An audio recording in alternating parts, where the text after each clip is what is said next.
scientists began to find clues that fluoride was toxic to the developing brain. Everybody agrees that fluoride is toxic at very high levels. What about lower levels? In over a dozen studies, mostly from China, children who lived in villages with naturally high levels of fluoride had about 7 fewer IQ points than children in other villages. But those levels were somewhat higher than levels found in North America. 2 newer studies of pregnant women and their children, one in Mexico, where fluoride is added to salt, and the other one in Canada, where fluoride is added to water, also found that fluoride led to IQ deficits in children.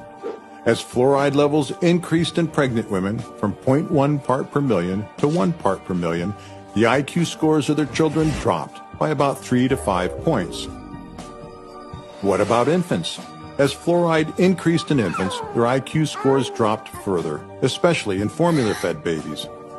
Infants who are fed formula made with fluoridated tap water ingest more fluoride than a breastfed infant.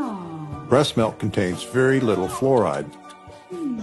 Some critics say that because our study was an observational study, we didn't dose pregnant women with fluoride like a drug study, it was inconclusive. But if we dismissed all observational studies, we'd have little evidence that water fluoridation prevents tooth decay. Some critics say it's only one study, but that ignores over a dozen high-quality studies showing that fluoride is toxic to the developing brain. Some critics say it's of little consequence if a child loses 3 to 5 IQ points. Is it worth losing 3 to 5 IQ points to prevent one cavity?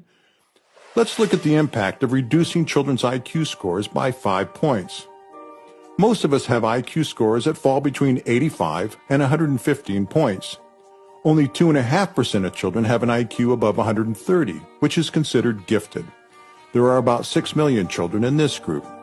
On the other end of the distribution, another 2.5% of children have an IQ below 70, which is considered challenged. A 5-point drop in IQ results in a 57% increase in the number of children that are challenged, from 6 million to 9.4 million. There is a corresponding decrease in the number of children that are gifted, from 6 million to 2.4 million. What's more, children are often exposed to many chemicals that impair brain development, like lead, air pollution, pesticides, and fluoride. The impact of 3 or 4 toxic chemicals adds up and greatly increases the number of children who are challenged. What can you do? Pregnant women and infants should reduce fluoride ingestion.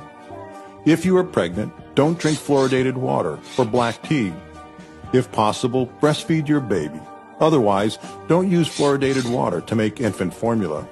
Adding fluoride to water isn't the only way to prevent cavities. You can choose not to buy products from companies that market sweetened drinks and highly processed foods to children.